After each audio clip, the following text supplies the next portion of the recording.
Përshëndetje miq, në analizë sot ne do të ndalemi në 80 vjetorin e fitores mbi nazifashizmin, në 80 vjetorin e kapitullimit të barbarisë nazifashiste. Është pikërisht një datë jubilare kjo që të gjithë popujt, të gjithë vendet që janë përfshirë në luftën e dytë botërore do ta përkujtojnë për ata që sakrifikuan edhe jetën e tyre për të arritur këtë fitore. Ne sot do të ndalemi në këtë 80 vjetor në kontekstin aktual geopolitik, geoekonomik dhe ngjarje të shumta me të cilat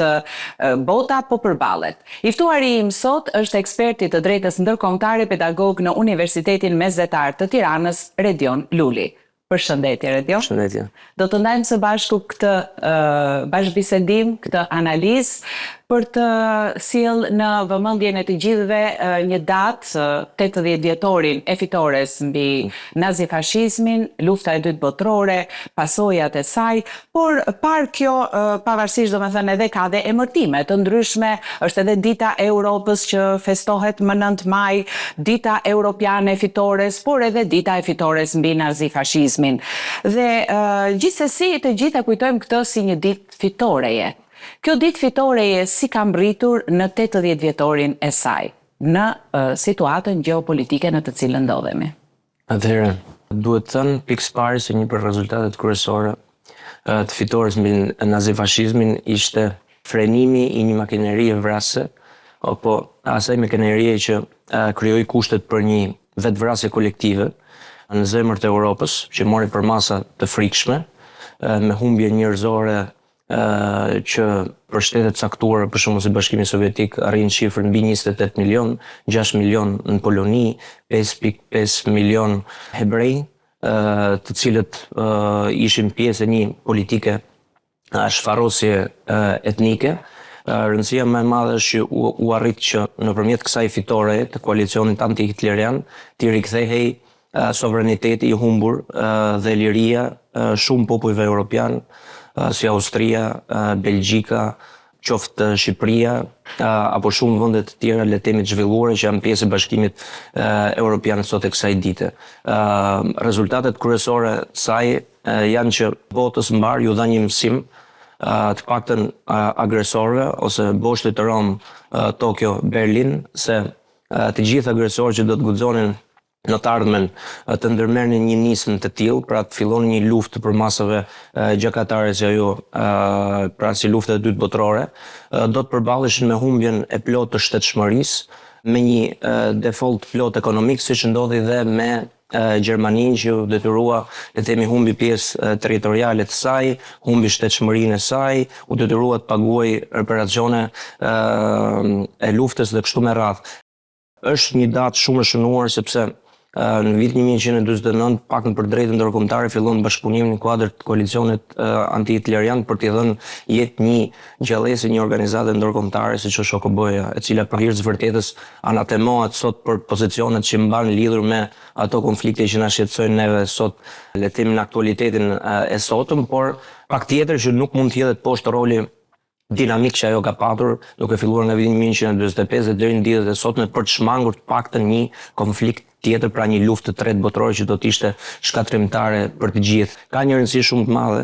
80 vjetorin mbi nazifashizmin, sepse u shfaros regjimi nazist dhe bota perëndimore, të paktën, ose bota e gjithë bota pati mundësinë të ruante vektorin e zhvillimit progresiv në të ardhmen, le të themi diçka që është arritur deri në ditët e sotme, por po minohet me këto ngjarje për të cilat ne jemi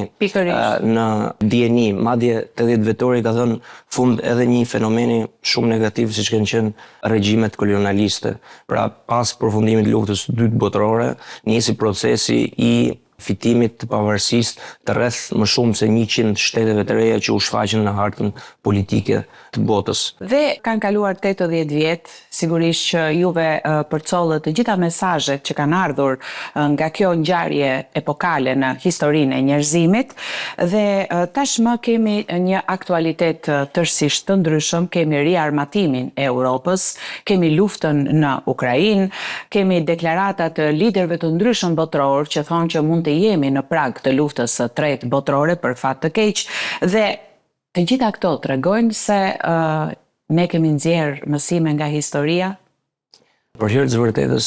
duket sikur Europa po bën të njëjtat gabime që ka bërë duke filluar nga viti 1910-1911, kur në Gjermani, përpara fillimit të madje të luftës së parë botërore, ku iniciator të saj ishte sërish Gjermania, një motor ekonomik i Bashkimit Evropian sot e kësaj dite, por historia flet me fakte, kur filluan të publikoheshin libra ose monografi të ndryshme, ose generalëve gjerman, von Bernhard në vitin 1911, që flisin për një rrezik eminent, një armik që po shfaqej në horizont, megjithëse në atë periudhë shumë herët, le të themi, për të arritur deri në luftën e parë botërore, megjithatë pati një nxitje të kësaj, le të themi, natyre në vitin 1911. Pastaj ajo çka po shikojmë ne sot në Europë, kemi disa thirrje konkrete, le të themi, të liderëve kryesorë të vendeve anëtare të Bashkimit Evropian, të cilat i mshojnë vijimit të luftës, le të themi, në Ukrainë, duke pretenduar se ata po mbrojnë të drejtën ndërkombëtare, dhe patjetër që po, është më së e kuptueshme që në fillimin e luftës në Ukrainë u rreshtuan gjitha forcat përparimtare perëndimore në krah të një vendi që psoi një sulm ushtarak nga një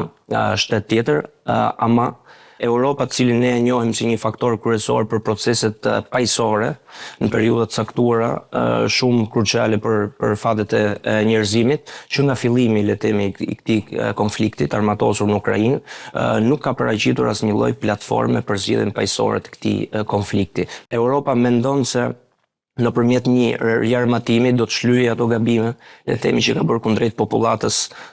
së saj, por sipas mendimit tim do të agravojë situatën e vet ekonomike, sepse 800 miliard euro nuk janë pak. Italia apo shtetet caktuara, le të themi, të Europës kanë nevojë për rimëkëmbjen e ekonomisë tyre, dhe këto para mund të shkojnë shumë mirë për rimëkëmbjen e ekonomisë tyre. Europa ose liderët evropian mendojnë se një luftë që mund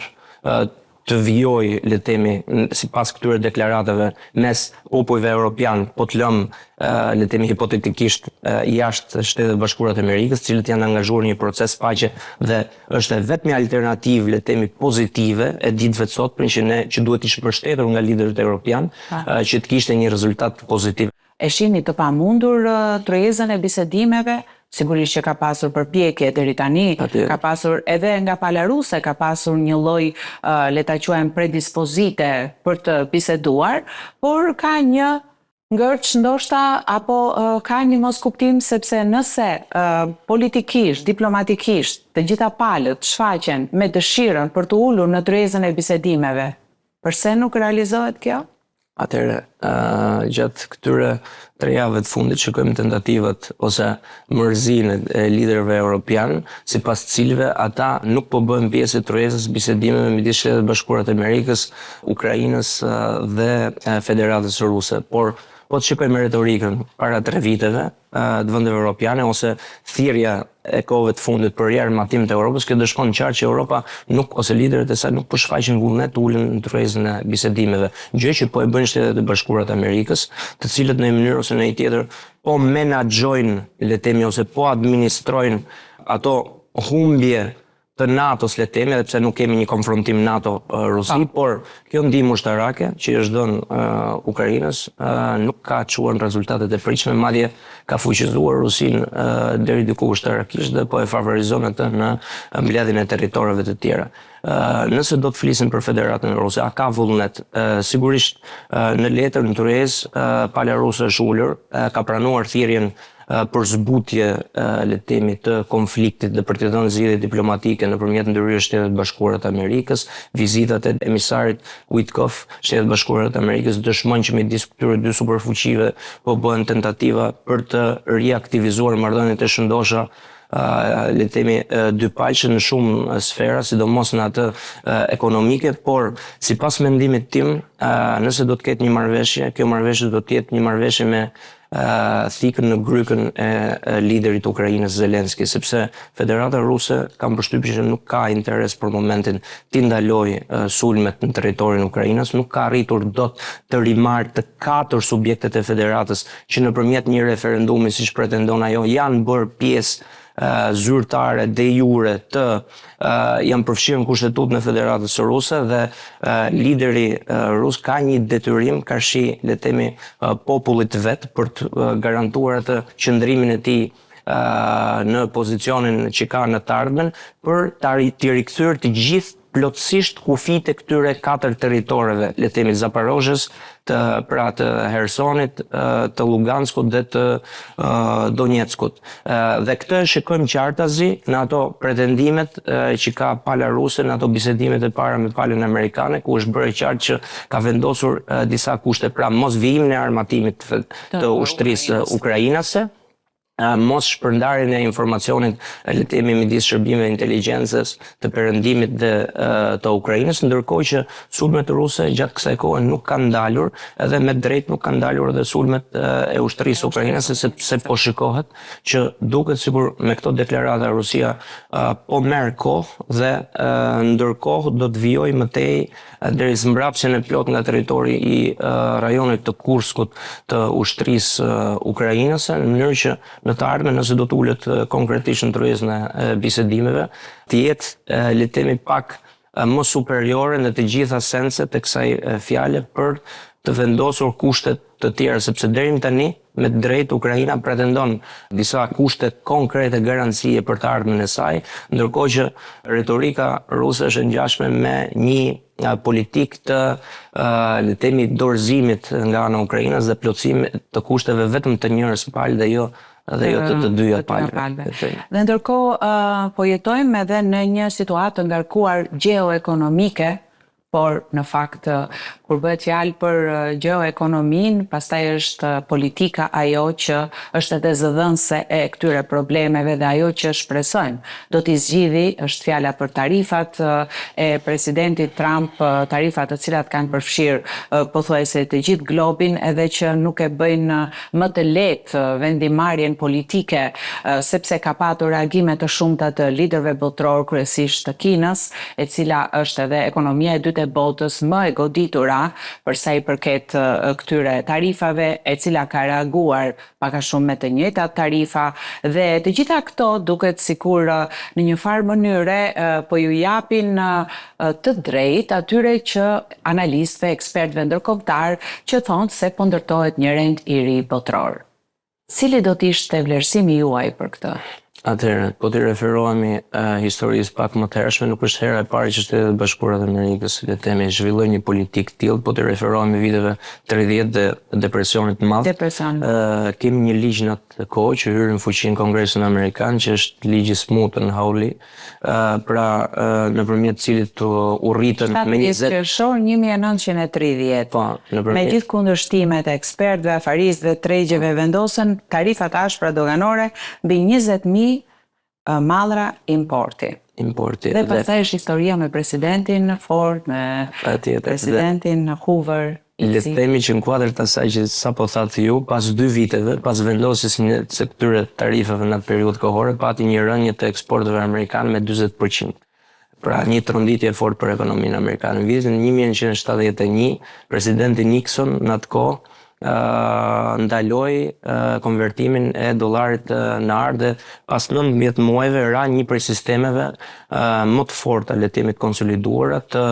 kursit të fiksuar të valutor, që ishte sistemi Bretton Woods, që i dha një shkundje tjetër ekonomisë botërore. Pra, nuk është se përballemi për herë të parë me një politikë të kësaj natyre. Deklaratat e djeshme të liderit amerikan na bën ndoshta shpresojmë për të mirë, sepse ai dje deklaroi se do të synojë të gjejë një zgjidhje, një marrëveshje, le të themi, me Kinën për të rirregulluar marrëdhëniet me të, ndërkohë që Kina me drejt ka reaguar dhe ka vendosur tarifa 125%, nëse nuk jam i gabuar, i është adresuar edhe në përditësim bazuar edhe në deklaratat politike, është një reagim politik i dy ekonomive më të mëdha. Madje po të referohemi Kinës, kemi një reagim institucional, sepse ajo është adresuar madje edhe organizatës botërore të tregtisë. Në të njëjtën kohë kujtojmë se me ardhen në pushtet të Trumpit në Shtetet Bashkuara të Amerikës, ai ka ndërprerë financimin për këtë organizatë, duke e futur në krizë, le të themi, duke ulur besueshmërinë e saj. Në të njëjtën kohë kemi një organizatë tjetër siç është FMN-ja, e cila është në një krizë të brendshme dhe ajo vetë është e bazuar kryesisht në ruajtjen e stabilitetit ekonomik, por nuk po merr masa konkrete, le të themi, për të ndërhyrë dhe për të dhënë një zgjidhje një krize ekonomike me cilën po përballet Europa sot, por e gjithë bota. Por herë të vërtetës ne po shikojmë që sipas edhe ekspertëve të The Economist, kemi një krizë ekonomike dhe a mund shkojmë deri në kolaps. Historia botërore ka dëshmuar që ka arritur të gjejë zgjidhje nga krizat e caktuara ekonomike, megjithatë po të shikojmë dhe acarimin ose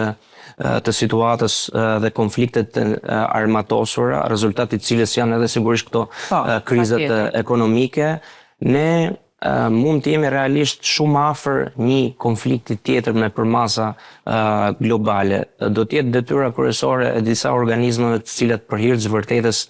nuk janë më efektive sot e kësaj dite, siç është SHKB-ja, edhe ajo nuk ka arritur të japë asnjë lloj platformë për zgjidhjen e konfliktit, le të themi, qoftë në Gaza, në Palestinë. Duhet patjetër që Europa të zgjohet dhe të bëjë atë rol që i shkon më shumë për shtat, duke ofruar shërbimet e mira, duke, le të themi, u treguar më diplomatike, duke bërë thirrje për zgjidhjen e këtyre krizave në tryeza dhe jo duke bërë thirrje për riarmatim, sepse madje po të referohemi edhe një eksperti shumë të njohur të drejtës ndërkombëtare pas vendosjes tarifën nga presidenti amerikan Trump, është Fukuyama, Francis Fukuyama, është një prej le të themi korifejve të drejtës ndërkombëtare në ditët e sotme, ka bërë disa deklarata në New York Times dhe jo vetëm, dhe i ka bërë thirrje administratës amerikane që nëse ne do të vijojmë me një politikë të tillë agresive proteksioniste dhe nëse nuk do të ndjekim një linjë multilaterale, atëherë ne do të pësojmë një regres dhe një krizë ekonomike që ndoshta mund të jetë ngjashme edhe me ato të viteve 30 depresionit të madh amerikan. Dhe përsëri vim tek historia, e cila shpresojmë që të mos përsëritet, pavarësisht mesazheve të cilat kanë qenë të vlefshme për këto 80 vjet pas fitores dhe 80 vjetorit të fitores mbi nazifashizmin, por gjithsesi shoqëritë njerëzore evoluojnë dhe tashmë kemi shumë zhvillime të cilat nuk mund të parashikoheshin 80 vjet më parë, dhe në bazë të tyre janë krijuar aleanca të ndryshme, janë krijuar konfigurime të ndryshme dhe sigurisht ne thjesht trajtojmë një temë të tillë duke shpresuar që vlerat e vërteta, të cilat kanë mbajtur rendin e paqes dhe të sigurisë dhe të barazisë, të prevalojnë. Është kjo e paarritshme sipas jush? Unë them që është e arritshme, por duhet shfaqur një vullnet nga të gjitha palët. Unë jam mos i bindur dhe jam fans i diplomacisë dhe rruga më e dur për momentin është mbështetja e planit të paqes që është iniciuar nga Shtetet e Bashkuara të Amerikës dhe shtetet europiane duhet të bashkangjiten këtij plani, duhet të tërhiqen nga thirrjet për riarmatim. Pra dhe të synojmë që t'ja lëmë dorë diplomacisë që ne të arrijmë të minimizojmë humbjet ekonomike në kuadër të këtyre krizave në të cilat ne po jetojmë për periudhën më të gjatë se 3 vjeçare për hir të së vërtetës, që prekin fatet e popujve, sepse liderët politik vinë e shkojnë, por janë popujt evropian ata që në luftën e dytë botërore u përballen me skllavërimin, u përballen me vetvrasjen, le të themi, kolektive, dhe këto janë mësime shumë të forta që na vinë nga pikërisht një datë kaq historike së 80 vjetorit mbi nazifashizmin, dhe duhet bërë çmos që të mos përsëritet ajo çka ndodhi në atë periudhë. Ndoshta do t'i referohesh edhe një thënie në dramën e tij të dramaturgut Bertolt Brecht, që thot mitra që e lindi fashizmin për fat keq është ende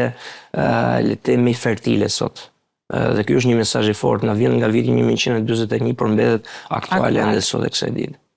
Redion, unë të falenderoj shumë për gjitha opinionet që ndave në studion e analizë. Të dashur miq, ishte kjo analizë për sot. Ne u ndalëm në 80 vjetorin e fitores mbi nazifashizmin në situatën aktuale gjeopolitike dhe gjeoekonomike. Ju falenderoj që qëndruat me analizë. Miru takofshim.